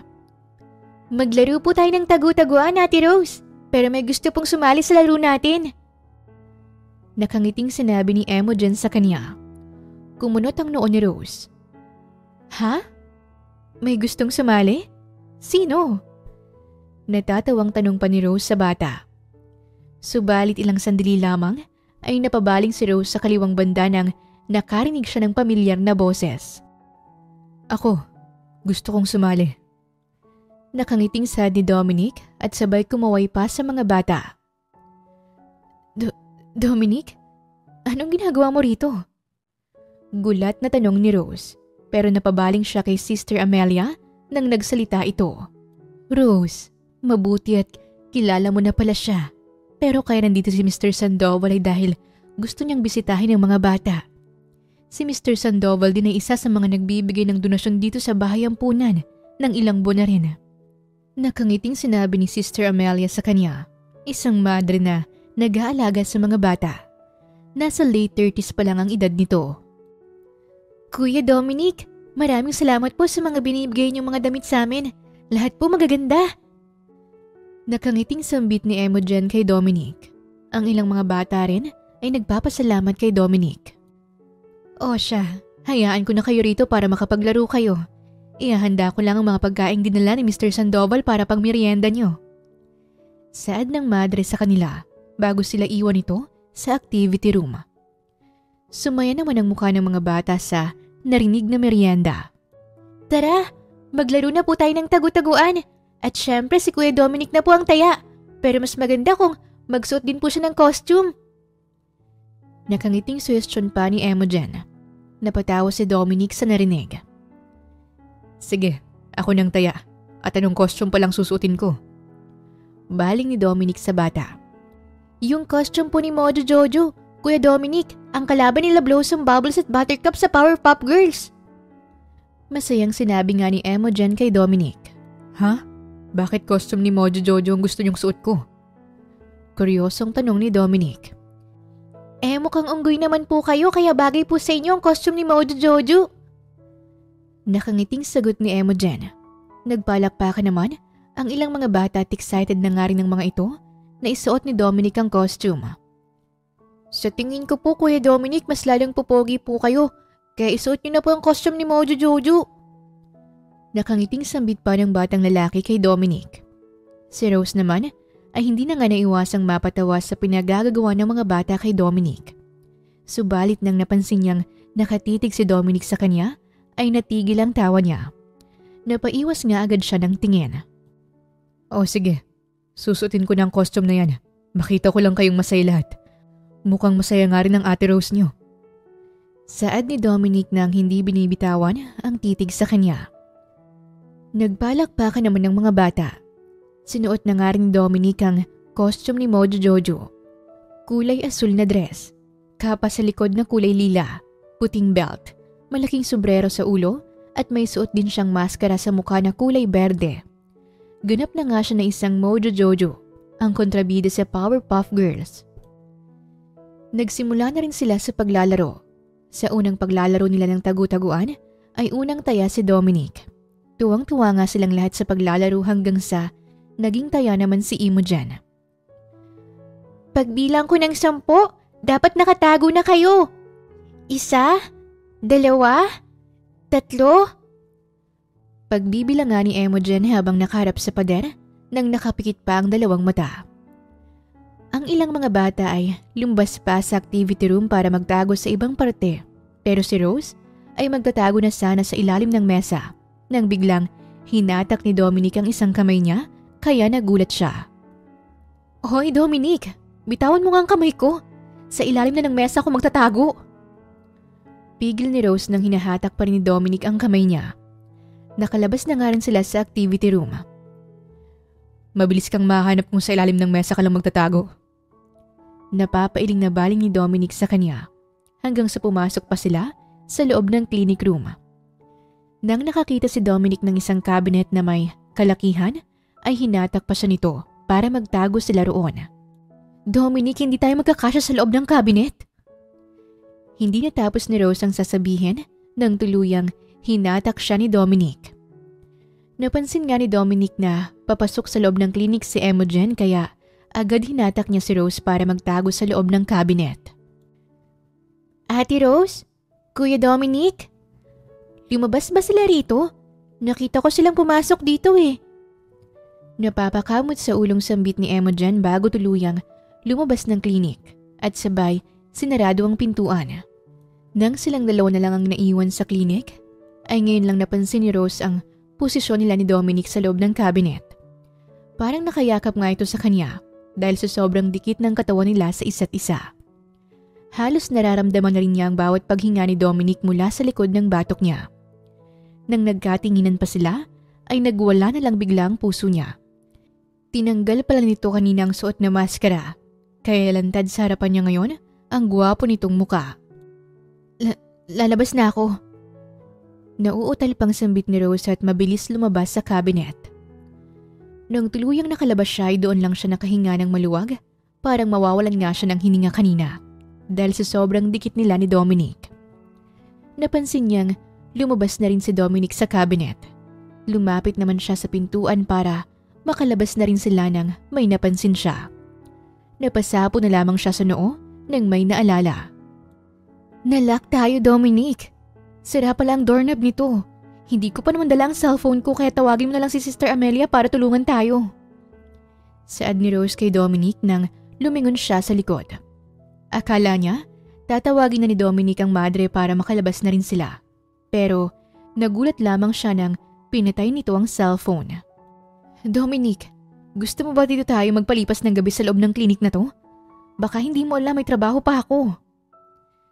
Hindi natapos ni Rose ang sasabihin nang biglang binuhat siya ni Dominic gamit ang magkabilang braso nito. Nagulat nga siya. Dominic, anong ginagawa mo? Ibaba mo ako! Pagrereklamo ni Rose pero si Dominic ay hindi siya pinansin. Binuhat pa rin siya nito hanggang sa binaba siya sa maliit na higaan ng klinik. Nabigla pa si Rose nang lumuhod ang isang tuhod nito sa harapan niya. Pero ang mas kinagulat niya ay nang biglang hinawakan ni Dominic ang dulo ng maxi skirt niya. Subalit bago pa ito may taas ng tuluyan ni Dominic ay hinawakan na niya ang kamay nito para pigilan. Ano sa tingin mo ang ginagawa mo, Dominic? Inis na usal ni Rose. Dumudugo ang tuhod mo. Alang namang hayaan ko lang. Nandito naman tayo sa klinik kaya hayaan mong gamutin ko ang sugat mo. Seryosong saad ni Dominic sa kanya. Dahil sa sinabi ni Dominic ay napatingin siya sa tuhod niya. Dumudugo nga ang kaliwang tuhod niya ngayon. Naalala niyang nadapa pala siya kanina nang tumatakbo at tumama sa semento ang tuhod niya. Hindi niya napansin na nasugatan na pala siya. Ayos lang Dominic. Huwag mo nang gamutin.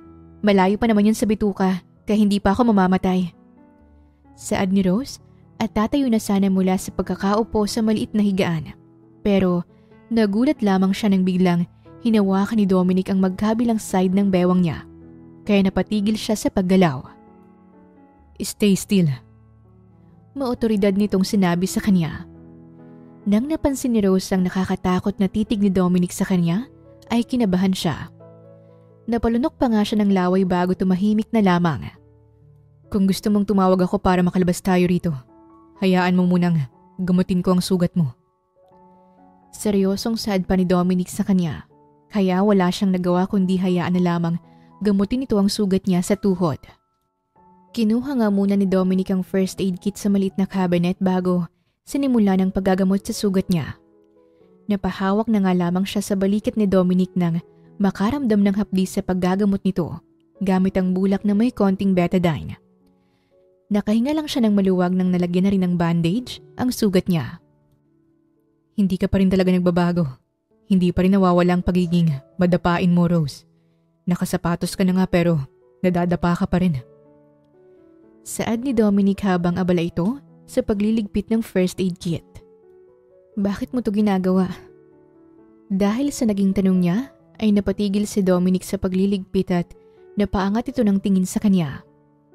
Dominic, sinaktan kita. Bakit ganito ka? Nanginginig pang tanong ni Rose. Magsasalita na sana si Dominic at hahawakan ng isang kamay niya pero hindi ito natuloy nang biglang bumukas ang pintuan. Bumungad nga sa kanila si Sister Amelia, kasamang ilang mga bata. Rose, Dominic, sabi ko na nga ba, nalak kayo rito dahil lang sabi ni Imogen ay nakita raw kayong pumasok dito. Ayos lang ba kayo? Rose, bakit may bandage sa tuhod mo?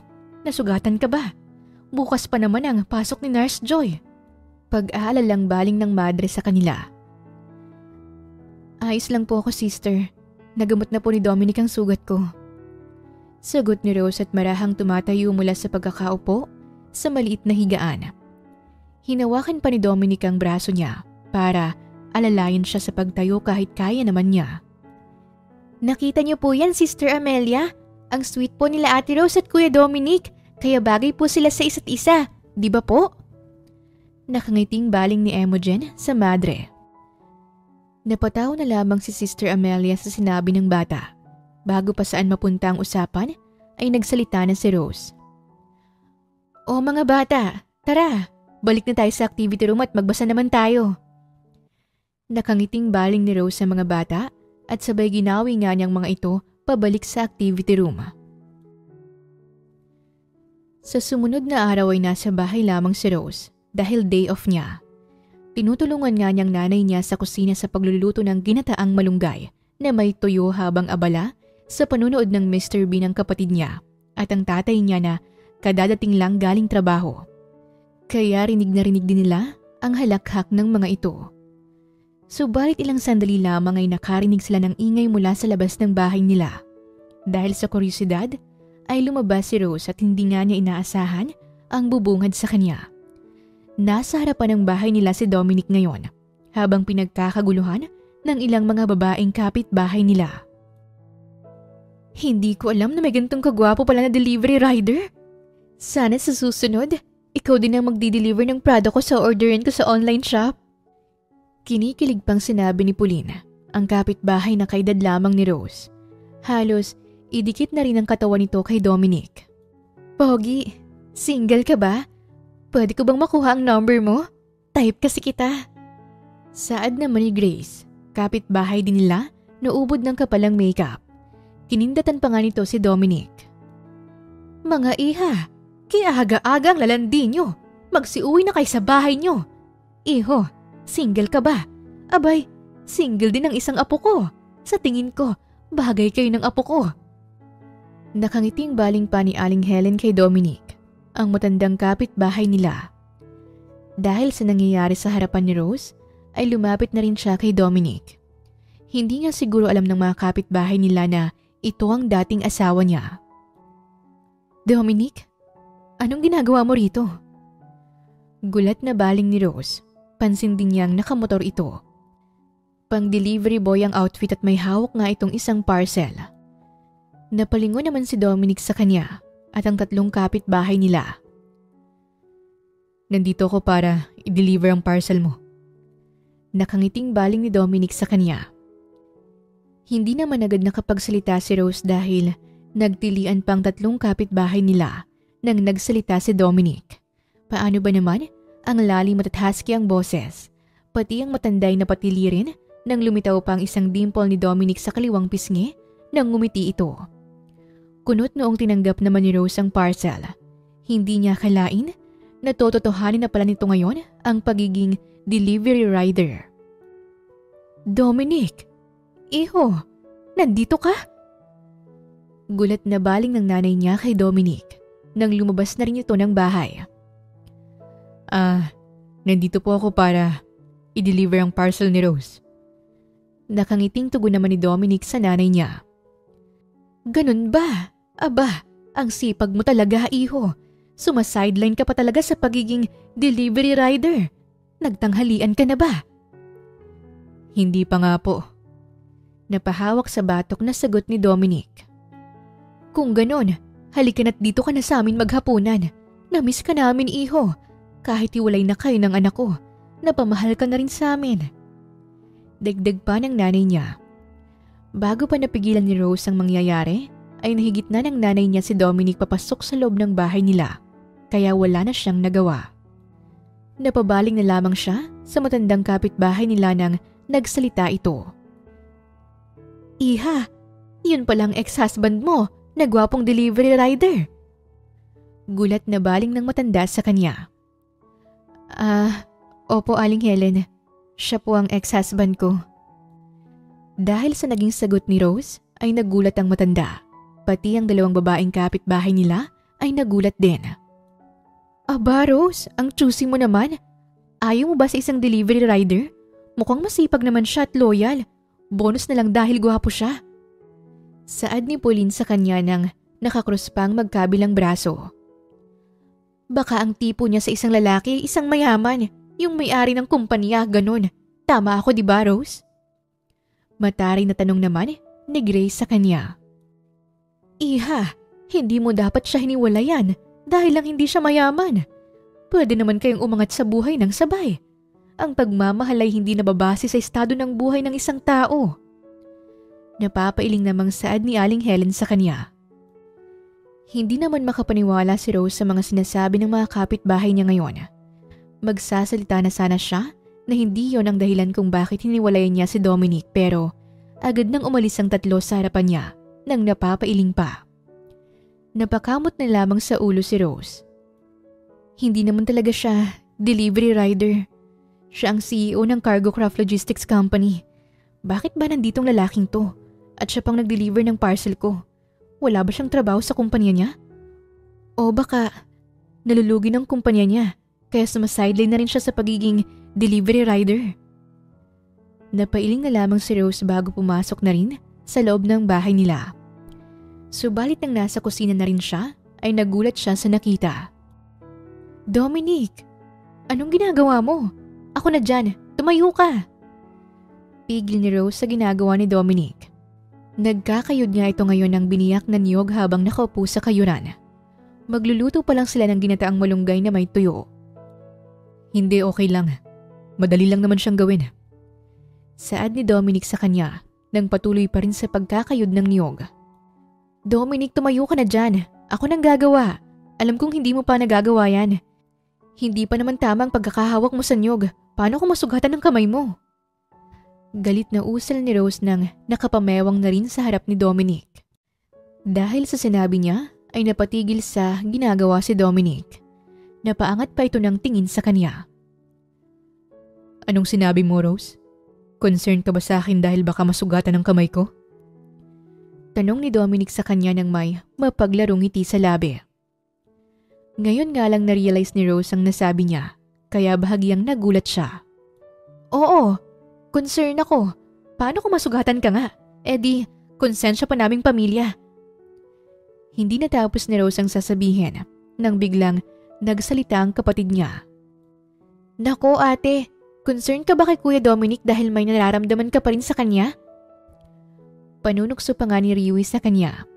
Pumasok na rin pala ito sa kusina at kanina pa sila pinagmamasdan. Naalerto si Rose dahil sa sinabi ng kapatid. Kung gusto niyang magkayod, Eddie, magkayod siya ng niyog. Bahala siya kung maputulan pa siya ng isang daliri. Usal ni Rose at inabala na lamang ang sarili sa pagtatanggal ng dahon ng malunggay. Nang kumakain na rin sila sa pagkainan, ay panay tawanan ng pamilya niya sa pakikipag-usap kay Dominic habang siya'y tahimik lamang sa gilid. Parang wala ngang hiwalayan ang naganap sa kanila ni Dominic, pero hindi niya may pagkakaila na na-miss niyang ganito. Napangiti na lamang siya nang naalala ang mga panahong mag-asawa pa sila at bumibisita nga sila sa bahay ng mga magulang niya para makipag-usap at tawanan. Hala, si Ate Rose parang baliw. Nakangiting mag-isa. Sambit ng kapatid niya na nasa harapan. Nagtawanan naman ang mga magulang niya at pati si Dominic napatawa na rin dahil sa sinabi ni Riwi. Napainom na nga lang siya ng tubig nang biglang nagsalita naman ang nanay niya. Baliw nga ang ate mo, anak. Baliw na baliw sa Kuya Dominic mo noon. Saad ng nanay niya at nagtawanan naman ang lahat maliban kay Rose na hiyang-hiya ng nararamdaman. Iho, simula nang maghiwalay kay ni Rose, hindi siya nagpaligaw sa iba. Kaya hanggang ngayon single pa rin.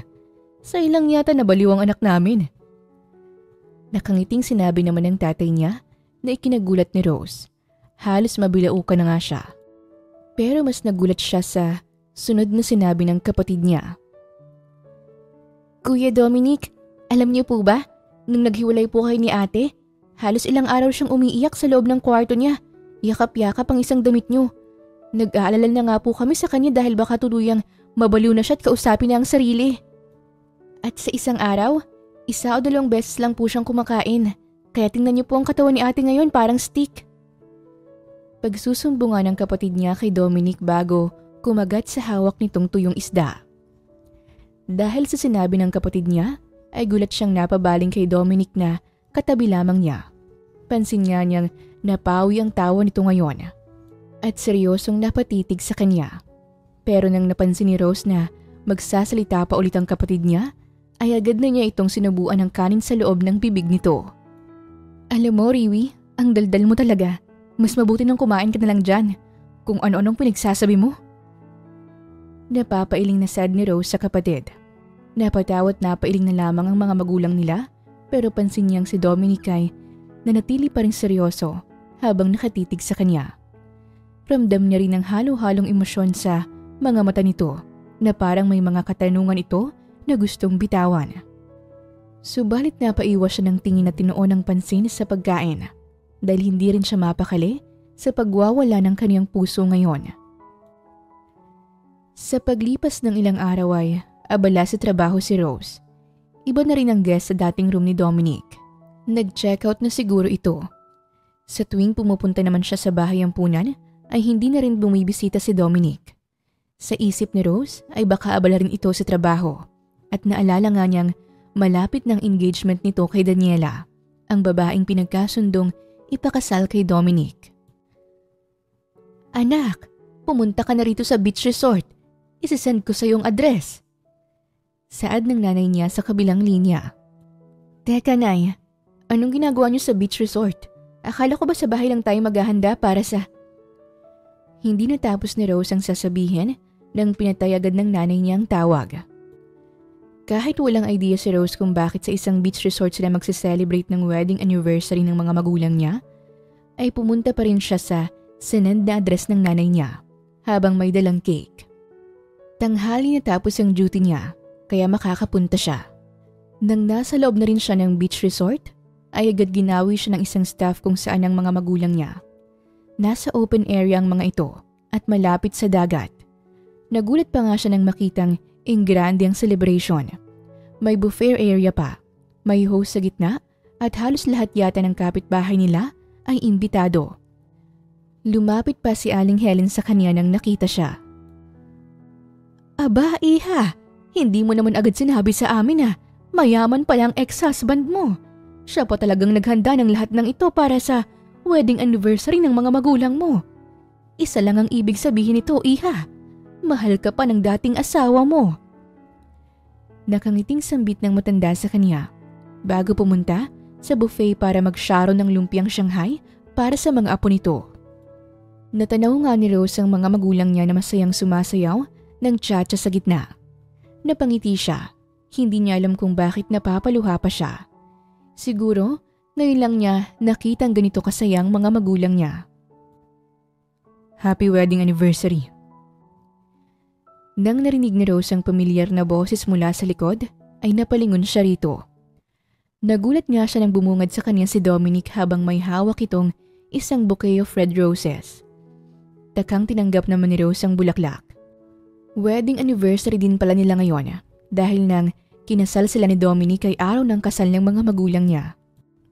Dominic, hindi mo naman kailangan gawin to para sa mga magulang ko.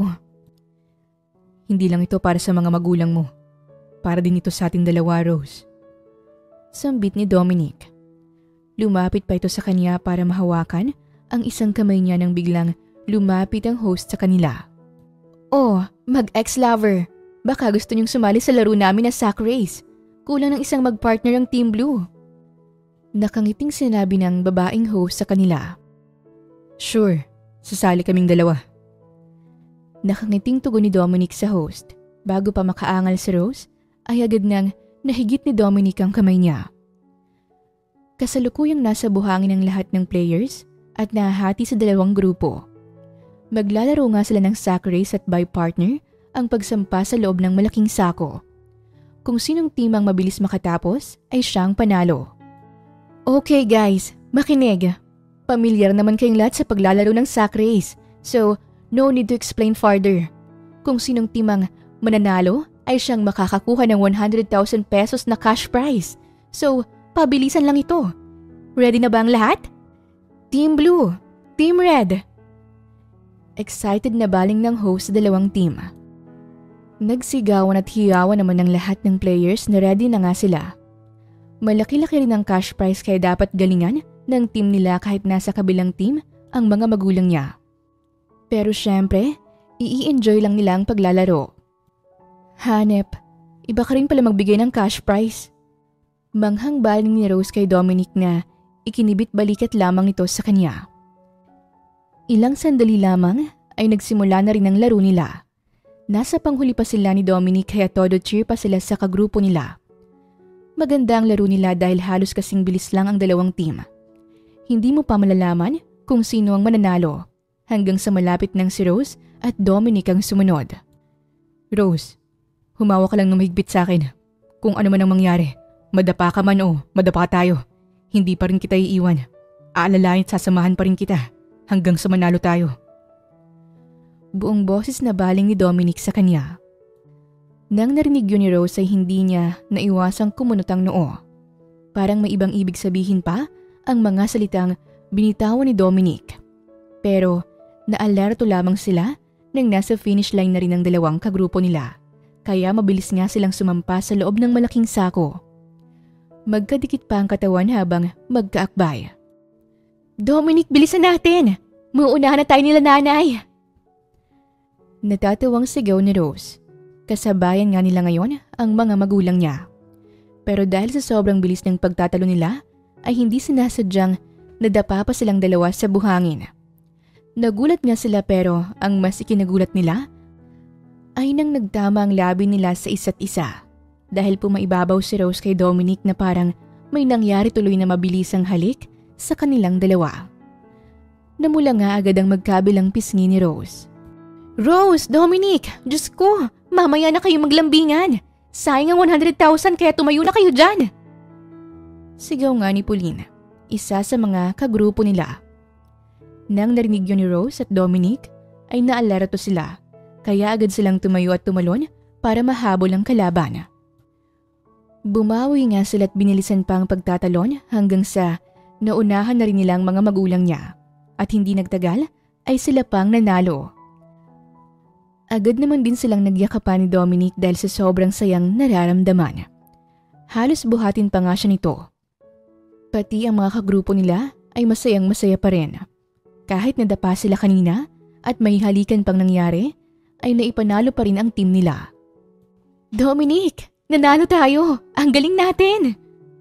Masayang sabi ni Rose habang nakayaka pa rin ng mahigpit kay Dominic. Ilang sandali lamang ay kumawala sa pagkakayakap si Dominic para mahawakan ang magkabilang pisngi niya. Nang nagkatinginan sila ay napansin niyang saya sa mga mata nito. Yes, we made it, Rose. Sinabi ko naman sa'yo kanina, di ba?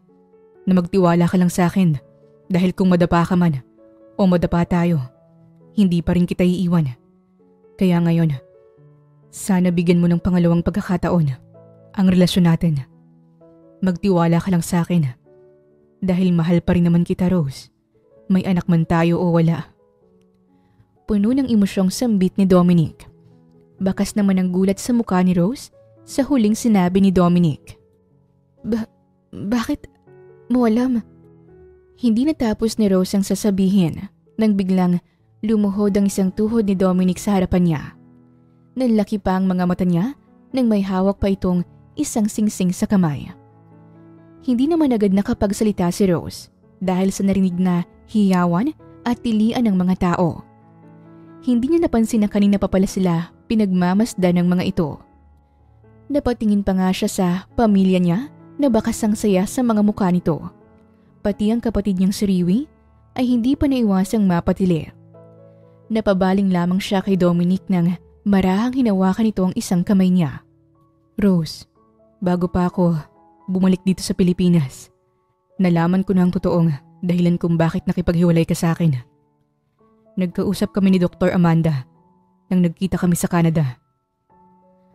Akala ko nakipaghiwalay ka na sa akin noon dahil napagod ka nang mahalin ako. Yun pala, may pinagdadaanan ka na pala at pinili mong ilayo ang sarili mo sa akin. Dahil ano, hindi mo ako mabibigyan ng anak? Rose, dahilan ba yan para hiwalayan mo na ako? Dahil sa mga binitawang salita ni Dominic ay hindi niya naiwasang maging emosyonal. Pati ang mga luha niya ay naglabasan na rin. Dominic, alam kong nagkamali ako. Naunahan ako ng takot na baka hindi ka na sumahi sa pagsasama natin dahil hindi kita mabibigyan ng anak. Gusto ko lang din namang maging masaya ka. Makasama ang mga magiging anak mo kahit hindi ako. Rose, kahit ikaw lang sapat na. Kahit hindi mo man ako mabibigyan ng anak, it's fine. Dahil sa una pa lang, ikaw naman ang baby ko.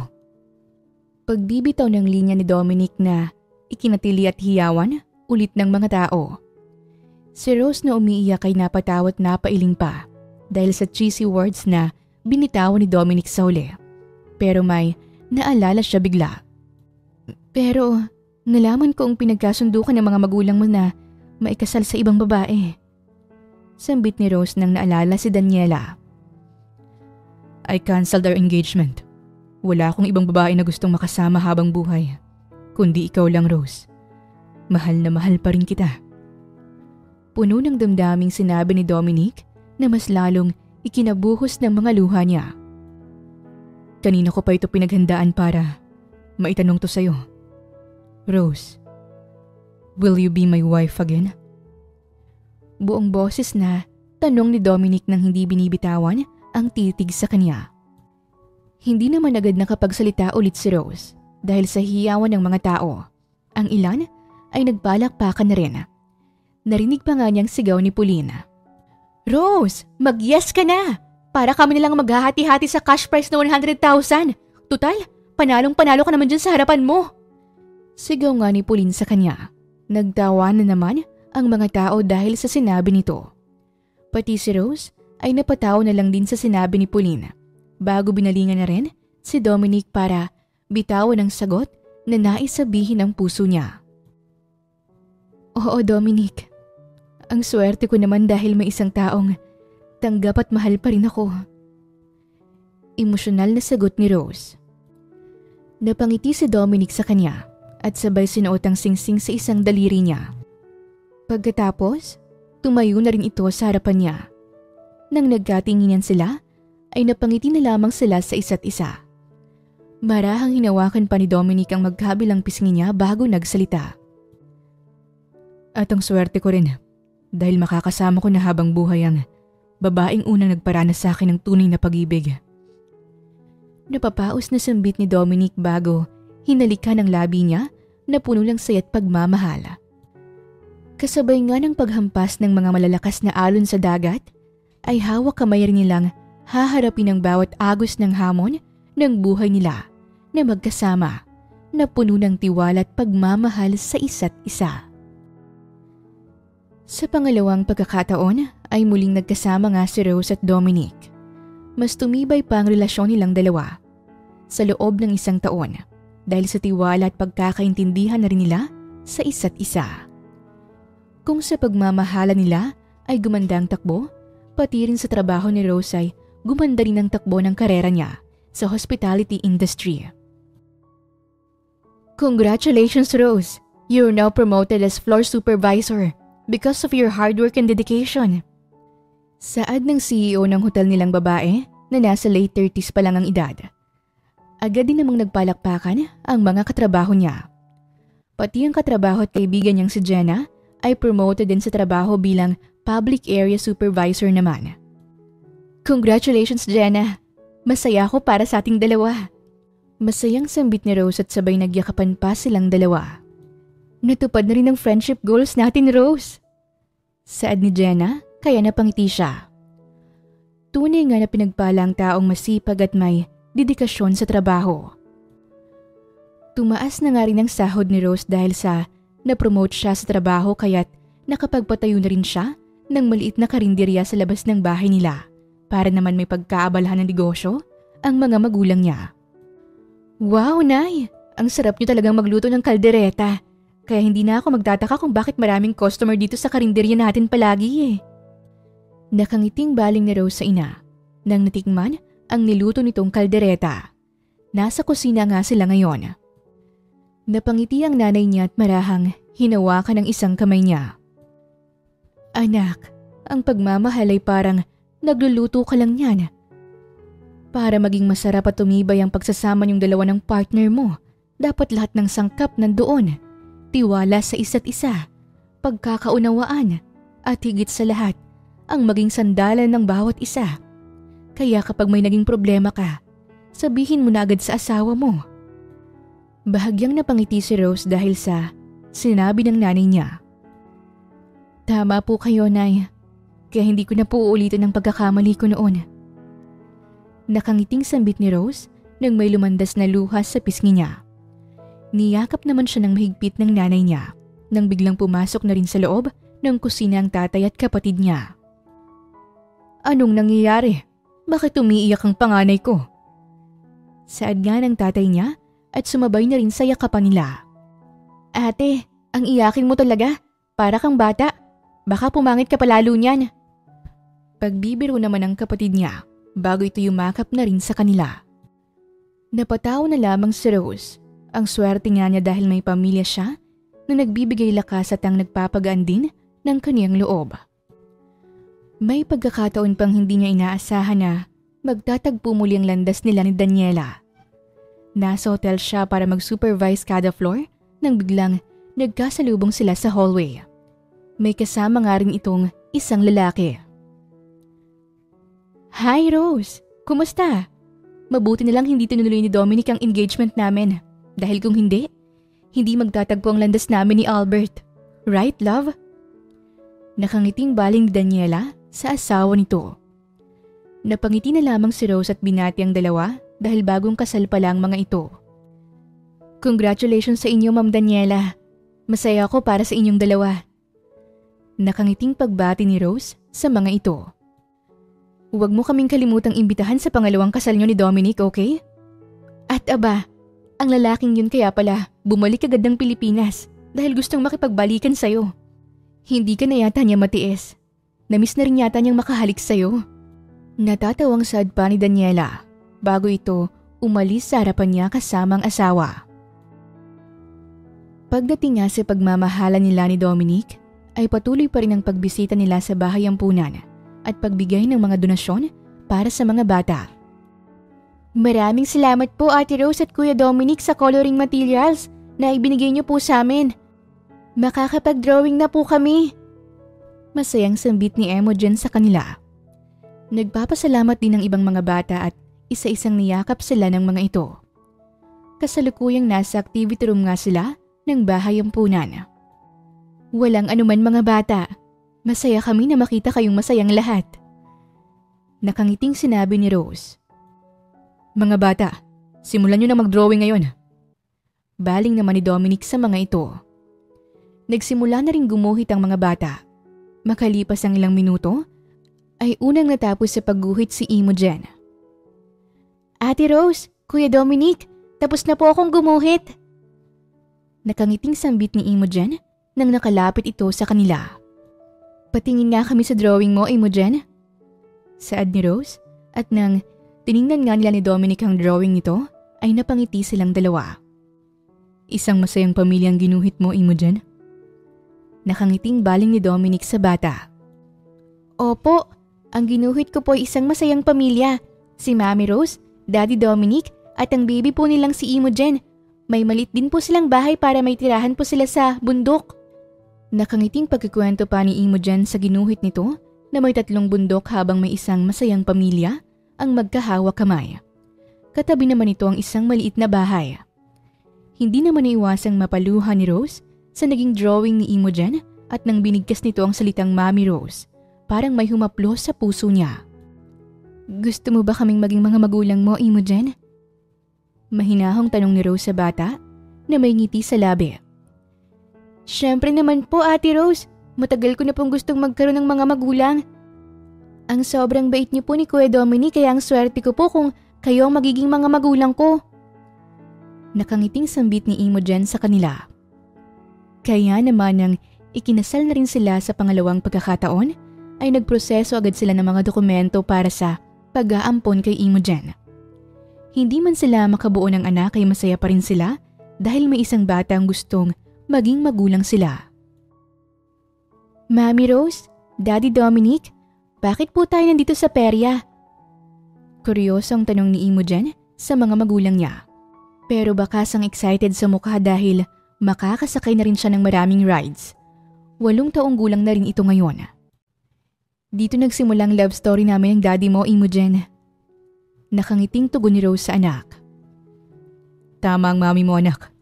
Maraming nangyari sa amin sa peryang to. Kaya saan mo gustong unang sumakay tayong 3, sweetheart? Nakangiting baling naman ni Dominic sa anak. Sa Ferris wheel po, Daddy. Gusto ko rin pong maranasang sumakay doon. Masaya at excited ngang sinabi ni Imogen. Nang narinig nilang naging sagot nito, ay napangiti na lamang sila sa isa't isa. Sa Ferris wheel na nga ang unang sinakyan nilang rides at ngayon, makalipas ang ilang taon, ay sasakay ulit sila kasamang anak nilang si Imogen. Wow! Ang ganda nga pong pagmasdan ng tanawin sa kalangitan kapag nasa itaas na. Masayang sambit ni Imogen nang sumilip ito sa bintana ng cabin nila. Napangiti naman si Rose at Dominic nang makitang masaya ang anak nila.